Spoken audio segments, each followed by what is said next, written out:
नमस्कार। आज 12-13 दिनपछि खेतमा आइएछ। यहाँ हामीले बोडी छरेको थियौँ, दाल बोडी पानी पटाएर हामी गर्थ्यौँ यहाँबाट। दाल बोडी ठिकै छ, राम्रै भएछ, फुल फुल्न सुरु गरेछ यो सबै दाल बोडी। अनि यतातिर चाहिँ नि मुङ गरेको थियौँ, मुङ पनि ठिकै छ। अब यसमा सबै फर्सी लगाइदिनु पर्ला भनेर सोचेछौँ। पानी परेछ, गिलो छ, फर्सी लगाइदिएर ठाउँ ठाउँमा असाढसम्म पुग्ला।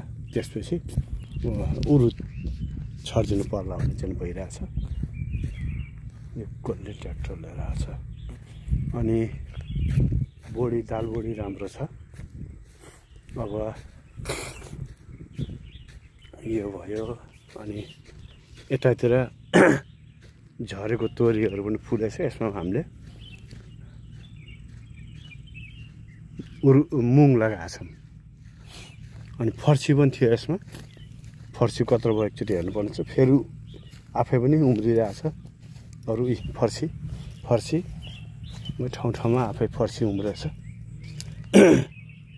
यो मुङ यसपालि कागती ठाउँ ठाउँमा छ। कटहर कति छ कुनै, कटहर पनि बाँच्न आइरहेछ।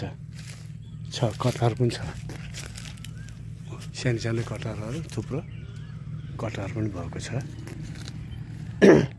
त्यहाँ जोत्ने भनेको त्यो जोतेर बेसार लगाउनु छ यसपालि। यसरी यो अहिलेको चाहिँ नि खेतहरू चाहिँ नि हेरियो। यो लिचीको बगान यसपालि अलि राम्रो छ पोहोरको भन्दा। पोहोर चाहिँ कीटनाशक औषध छरेर जुन हुनुपर्ने त्यो चाहिँ हुन सकेन। यो जोत्नलाई भन्थेँ, जोतेछ नि। यहाँ बेसार लगाउँदैछु। 50 किलो